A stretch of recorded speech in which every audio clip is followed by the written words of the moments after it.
Just to add, colleagues, just to add that we are equally concerned that the letters that were issued were not the decision of the party.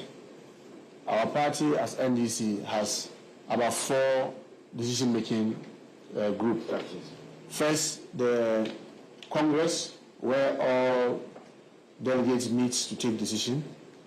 Second is the National Executive Committee, that's NEC. And then third is the Functional Executive Committee. It is when this group take decision, then you get the General Secretary and the principal officers implement. Then we also have the Council of Elders, even though our constitution says that they are advisory. Sometimes, periodically, they also give directions and then the party tries to implement.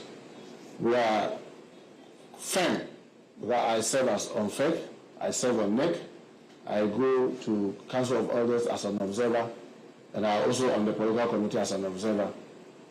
Congress, all of us as members of parliament are members of Congress, and the minority leader is also on all these levels.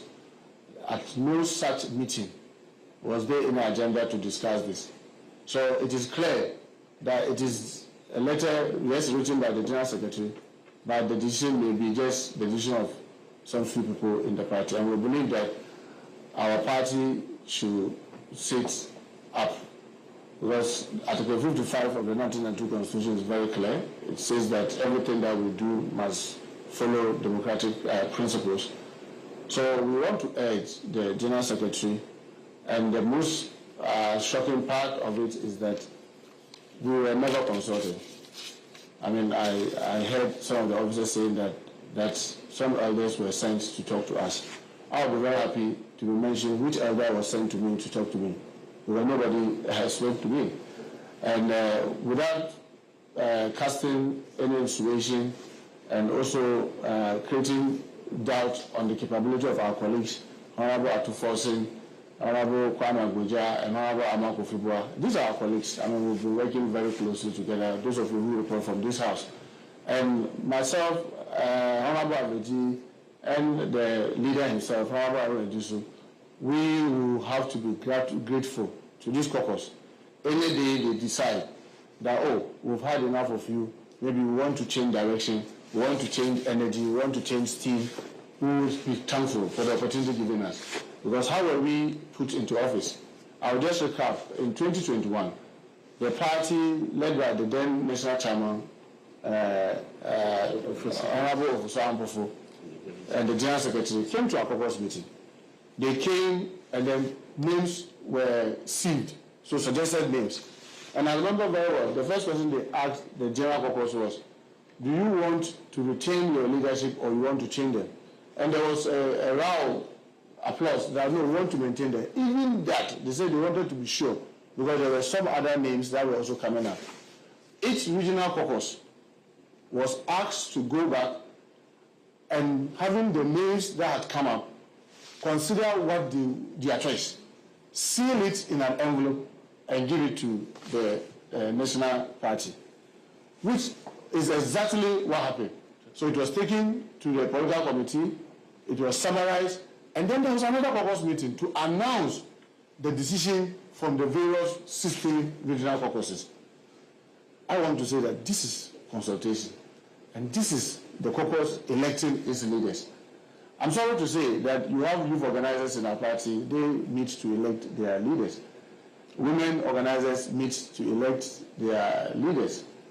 And it is shocking for parliamentarians to be told that leaders are choosing for them. I have said this was my 3rd term in the leadership. There was not a single time that I was reason true that I've been appointed as so and so to serve in any capacity in parliament. And we know the natural justice, and the laws of our country. If you cannot write a letter to appoint, how can you write a letter to disappoint? We don't want this controversy at this time, or the letter to dismiss.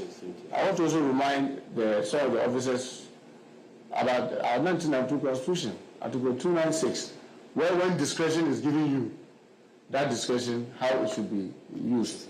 So how should we exercise? So we don't want to create enmity among us unnecessarily. But we believe that the right process should be done. And believe me, if the right process is done, you come to the caucus, the regional caucus will resolve that they want to change their leaders or they want to change some of the positions. We will be very happy and will thank them for the opportunity to serve. Because the very day that some of us were appointed to leaders, we knew the very day that we have to exit for others to come because we took over from others. So there's no doubt about that. Our plea is that when this petition gets to the Council of Elders, we hope that they will help fast-track a reconciliation and a meeting that will help us resolve all this before Parliament resumes so that we don't have to saddle ourselves with this controversy. When NPP is really messing up completely, there are so many issues that we need to be focusing, which this is not the time for us to be focusing in the internal division among us, and I don't think that's healthy for us at all. So I want to thank you sincerely and probably give you the opportunity to ask questions. Thank you very much. Right, leader, so my name is Kugo Asante from Joy FM, Joy News. So 2 questions. First, Dr. Tuposev and his colleagues addressed the media today in Parliament. They said they had fruitful conversations with the minority, with the High National Group. They said that they thought that they are now in charge, and they actually communicated their 3-point agenda for the next 1 month. What kind of conversation, if Honorable Muchaka is aware, if any conversation has been had, and research and what has been done? 1. 2, what does this position that has been taken by this more than 70 MPs mean? Would that mean that if by the time Parliament resumes, the party has not written against the decision they took earlier, Honorable Muchaka and his team will still assume the front bench of the caucus? Let me answer some aspects that I said earlier that I can repeat, and then he will follow me. Honorable Harun might have confided in him the discussion we might have had with Honorable Ato Force and others. I stated earlier that by our rules and practice, when the Speaker receives communication, it will be in open Parliament when we are sitting that he reads the communication to the House and it takes effect on that day. We are on recess, we are not yet sitting. I've been coming to Parliament for the past 2 days or there, but I haven't seen the Speaker around. So as far as we are concerned, there is no such letter indicating that there's a reshuffle and there are new people in place. I will pray that those whose names were mentioned in that reshuffle can just be patient and stay in the process until such time that, like we have indicated, we'll have the adequate consultation and know the way forward. So for us, there is no reshuffle yet because the Speaker has not read the letter to us in the House, and we have not yet taken it has not yet taken effect. So as far as we are concerned, it is the House now. It's not before the House for that matter, yes. It's in the Speaker's office, that is not before the House. No, there's no indication to us. So for us, as we are concerned, the law and procedure is that the old executive or Haruna and Co are still in control of affairs of the caucus. Well, just to add that there's nothing before the caucus. I mean, you know, it's the caucus that has to, with the consultation of the party, have its leaders. And there's nothing before the caucus. And then with respect to claims that there was some fruitful discussion with Honorable Haruna Iddrisu, there is one here that he gave a detailed briefing at the caucus meeting. And without wanting to create problems, because our intention is not to create a banter. But I can tell you that there was nothing fruitful about discussing with Honorable Haruna Iddrisu. He stated everything, what they did and what he advised them to do, which they did not even do at the caucus meeting. So it's not something that even is private. But I'm not in a position to give the details of what Honorable Haruna Iddrisu said. But what I can tell you is that there's nothing about Haruna Iddrisu has what we call recognized them and therefore has given them his blessing, or he has asked them. Well, he asked them to do 1 or 2 things which they did not do. So I just want to urge our colleagues that they shouldn't be in a hurry.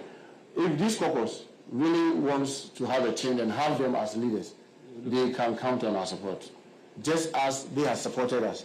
If this caucus meet and the caucus take a decision that we want to change our leaders into the proposed or those that have been mentioned, why? I mean, I have enjoyed a lot of support from my colleagues, and you can see that each time they are required, I'm able to marshal them because they trusted in me. Why wouldn't I give, if the caucus decide to change a whip and bring another person, why wouldn't I give the same person the kind of support? But we need to do it properly. We just don't jump the gun and we don't do things the way it is done. Thank you. Introduce yourself. Yes, I'm Major. GBC. No, it's okay. Yes. Just for emphasis, I want to currently, who is the minority leader? How about this is the mountain in the state? The second person go to the what reason did I give all over? Just that the leader has mentioned the process leading to your appointment. It was clear in the air from the authority that appointed new leaders that do. There's no process for electing, there's no consultation. Now there's nothing in your constitution that states that for leadership parliament to be appointed, there must be a process. You don't foresee that there must be a constitution. That is not at all. Well, for the constitution, I've referred you to Article 55 for maybe for the avoidance. The constitution. Maybe for the avoidance of that, let me just read the 1992 constitution for you.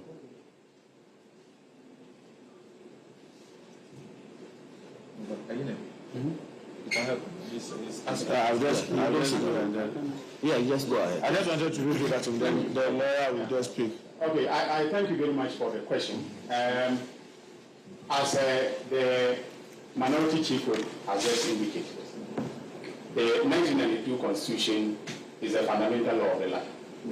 And it provides in Article 55, I think clause 5, 4 and 5. 4 and 5, that every political party must conduct its internal affairs in conformance with democratic principles. As enshrined in this Constitution. And so I think the party constitution has not set out the processes and procedures for the appointment of leadership of parliament. There is a reliance on Order 7, which basically defines the minority leader. And he says that the minority leader is the person designated by the party. Okay? So the word to designate is appoint. Right? I mean, it means to appoint. Okay? But the standing orders do not also provide any procedure at all with respect to how you appoint the leadership. So the party has been relying on precedent. And I think that the minority chief, has outlined some of the procedures and processes that have been relied upon in the past. He told you about what happened in 2021, where regional caucuses were asked to go back and vote, and put their votes in sealed envelopes and sent to party head office for purposes of determining who became, the leader. Even that was after the party came and consulted us, and we unanimously said we wanted to retain the leadership. Now, as far as this letter we are talking about is concerned, there has been no meeting whatsoever between the minority caucus and the party head office. No meeting whatsoever. So even if there was a meeting, for us to be able to say that we agree to the decision that you are taking, but these are our concerns, or we have no concerns at all, that is what we are calling for. Some of us think, and I'm not sitting here because of Muntaka. I am not sitting here because of Haruna Idris. In fact, I am not against Atufosi. Neither am I against Amabua. I'm not against Honorable Agoja. They are all my colleagues. But I'm here on the basis of principle. The principle of consultation which has been established, okay, by the party in the selection of parliamentary leadership cannot be abandoned, in this manner. And the fact that a letter written to Mr. Speaker by the General Secretary without the endorsement of FEC, without the endorsement of NEC, is dressed as a decision of the party. Now remember that I refer to others, 7. It says designated by the party. That letter is not a letter of the party. And I'm saying that from a legal technical point of view, it is not a letter of the party. And so if there has to be a letter from the party, then there has to be a meeting of FEC. The matter has to be tabled and a decision taken, and the principal officers can then be told or instructed by FEC to implement that decision. To convey the decision. To convey the decision to Mr. Speaker. So this is all that I can say. Some of us are fighting on the basis of principle. We think that what has happened is an affront to the dignity of the caucus. It is not about personalities. Thank you very much. Follow up on that. Leader, you told us how in 2021 you were retained. The public will be interested in 2017. What happened? How were you appointed? Was it by this regional listener? The party took a decision. Let's educate the public. Well, let's start from 2013. Yeah. That's when I became a whip. We met at then the regional minister's residence. All the Greater Accra regional minister. All the MPs were there. I remember the then chairman, Dr. Kobneji, was there. The current national chairman, the general secretary, was also there. I was the outgoing. And you were then the outgoing leader. Names were mentioned one after the other. Then discussions would go on and then affirm. That's how it was done. So there was this detailed consultation before it was announced. Then 2017, the same thing. We came to a caucus meeting at the Jobse Center auditorium, DFNI auditorium, and all those discussions happened there. Yes. Okay, my colleague is reminding that it was on 4th January, on the 4th of January. So all these discussions happened at the auditorium for us to conclude that these are our leaders. So what we are asking is that what has changed so that we have this just a letter flying. Now, I can tell you in 2013 when I was made a government whip or majority whip, even though the party hierarchy were there, all this guys, they only gave me a letter. In 2017, when I was to be retained and Aruna Ijuso had to leave, everybody gave me a letter. In 2021, when these discussions and even the regional workers thing all happened, nobody gave me a letter. So how come now letters are being written? Where is that? Why are we, instead of improving the system, rather pushing away an established procedure that we ourselves have established? And let me add, on the 18th of November in 2021, after the last caucus, because some members raised concerns that we need to formalize the way we do the election of leadership within the caucus. So we wrote a letter. The minority leader wrote this letter on the 18th of November 2021 to the party general secretary. And with your permission, I'll just read. It says, rules of party. I am pleased to forward herewith the rules of party as a legal framework document for the management of the NDC Parliamentary Caucus. It considers for the grievances, organization, and conduct of business of the National Democratic NDC Parliamentary Caucus, which is one integral part of the integral organ of the party. The rules of the party will help maintain discipline within the caucus and strengthen the relationship between the party and the caucus in Parliament. The rules are accordingly submitted for your information and attention of Congress. So this was on what we call it on the 18th of November 2021. And this was after a visit to the House of Commons, and allow that with a greater respect, just some few individuals who act without the party its own structures. Then we are all we'll all be in danger. Because then when we win, when by the grace of God we win power, is that how decisions are going to be taken? I don't think that's how we want to act. And then because our national constitution also mandate us to adhere at all times to the democratic principles, it is only fair that if we are making this complaint, it is because we want to keep the principle. And I can assure you, I will pledge 100%. If this process is taken through our caucuses, as the caucus take a decision, we will support whoever will take. Yes. So we want to thank you sincerely. Last one. So that say you have to introduce yourself. My name is Joseph Armstrong from Citi. So based on the petition you are forwarding, should it stay and they refuse to heed to your demands, how do you see the NDC come 2024? Do you see it's going to affect you greatly? And also, if I may come first now, do you think you have the General Secretary and also that of the National Chairman have a personal issue with you, sir? No, we don't want to answer that. I mean, if you say we are going to go into the issue of personal, that would draw the focus. And I want to doubt whether Council of Elders will not act on a 70. We don't want to go into speculation. Yes. I think We shouldn't go into speculation as to the outcome of our petition. Let's get to the end of that before we know what to do. Yeah. Thank you. Yes. I think it's a similar. I'm Henry Kwesimido. I work with Metro team. I wanted to know what would be your next line of action. But it looks like the new leadership will advise us. So we thank you sincerely for your comment. We are grateful. No. We've had enough.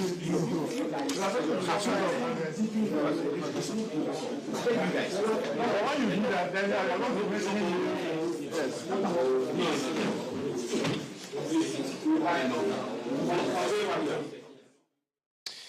Also, this is 97.3 Citi FM. You were listening there to a press conference by the Honorable Mohammed Muntaka Mubarak, NDC Member of Parliament for Asuasi. Well, we also had a title attached to that title, which is that he's a minority chief. But on Tuesday, the General Secretary of the NDC wrote a letter to the Speaker of Parliament withdrawing that position of his. Well, listening to him there, he doesn't sound like he has accepted the decision to remove him. He insists that the right process was not followed, due process was not followed, and for that matter, the removal process did not go well. The party members, some of them wrote a petition, and they have said, and he's inclusive of that, the petition is that they do want to have some further discussions with the party at the national level because they believe the decision that was taken was a decision taken only by a very few group of people. The MPs that supported Honorable Muntaka Mubarak at the press conference this afternoon include the Honorable Cletus Apula-Voka, who is MP for Zebila. I've also seen the Honorable Edwin Nilante Vanderpoy, MP, the station that broke this news for you, to keep following the story and bringing you every angle, every bit, every development. There'll be further discussions and analysis on Eyewitness News. Please stay with us. Citi 97.3 Accra. This is Brunch in the City, your smooth companion at work. Jules, baby.